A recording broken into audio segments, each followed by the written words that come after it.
Bonjour tout le monde. Avez-vous déjà pensé à observer vos comportements juste pour le plaisir?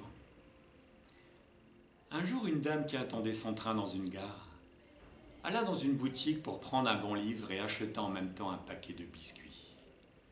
Puis elle s'assit sur un banc pour lire. Bien qu'absorbée dans sa lecture, elle s'aperçut que l'homme à côté d'elle, vraiment effronté, prenait un ou deux biscuits dans le paquet posé entre deux. Elle fit mine de ne rien voir pour éviter une dispute fâcheuse en public. Elle lisait, mangeait des biscuits et surveillait le tableau de départ des trains, tandis que le voleur de biscuits se goinfrait à même ses provisions.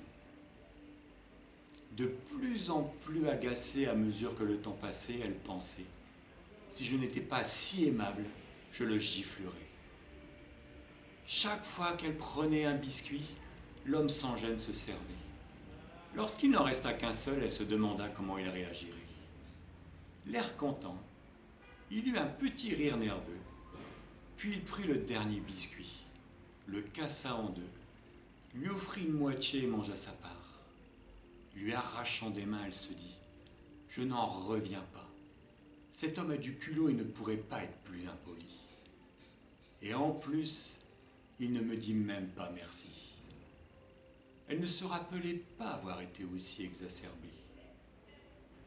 Aussi elle soupira et fut bien soulagée lorsque son train fut annoncé. Rassemblant ses affaires, elle partit prendre son train sans même regarder l'ingrat voleur de biscuits. Une fois à bord et confortablement installée, elle chercha son livre pour le terminer. En fouillant son sac, elle fut estomaquée. Ses biscuits étaient là sous ses yeux étonnés. « Si mes biscuits sont là, pensa-t-elle désespérée, alors ça veut dire que les autres étaient les siens et que je lui ai volé qu'il a bien voulu partager. » Trop tard pour s'excuser, elle se rendit compte, malheureuse, que c'était elle l'impolie, l'ingrate, la voleuse. Miroir, miroir, mon beau miroir, combien de fois accusons-nous les autres alors que nous ne remarquons même pas ce que nous faisons nous-mêmes? Prenez soin de vous et à bientôt.